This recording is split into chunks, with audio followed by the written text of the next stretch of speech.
Mastering reported speech, negating modal verbs. Hello, English learners. Welcome back to our series on intermediate grammar. Today, we're going to delve deep into reported speech and specifically explore reporting negative sentences with modal verbs. Get ready to master will, would, and shall in reported speech. Let's get started.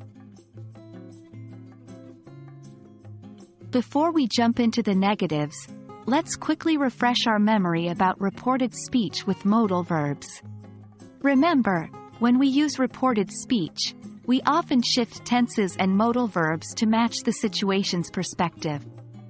Will typically changes to would, and shall changes to should.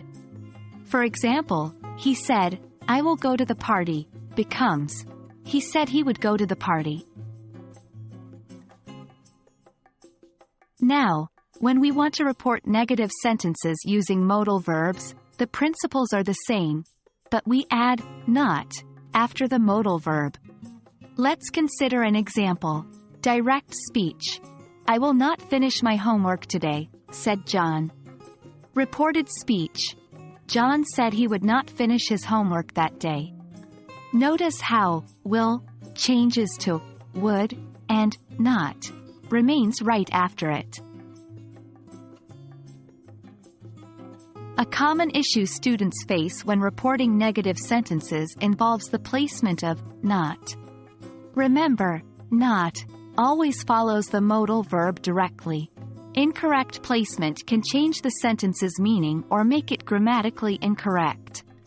For instance, incorrect. John said he would finish not his homework that day. Correct. John said he would not finish his homework that day. Exceptions always spice up language learning, don't they? While will usually changes to would and shall to should in reported speech, we keep them as is when reporting something that still applies at the time of speaking or something universally true. This rule also applies when the modal verb is in a negative sentence. For example, direct speech. "Sharks will not eat seaweed," said the marine biologist. Reported speech. The marine biologist said that sharks will not eat seaweed. Notice how will not remained unchanged, as the fact is universally true. And that wraps up our discussion on reporting negative sentences with modal verbs. Remember, keep not close to your modal verb and pay attention to those exceptions. With these tips, you're well on your way to mastering reported speech in English. Keep practicing, and we'll see you in our next video. Happy learning!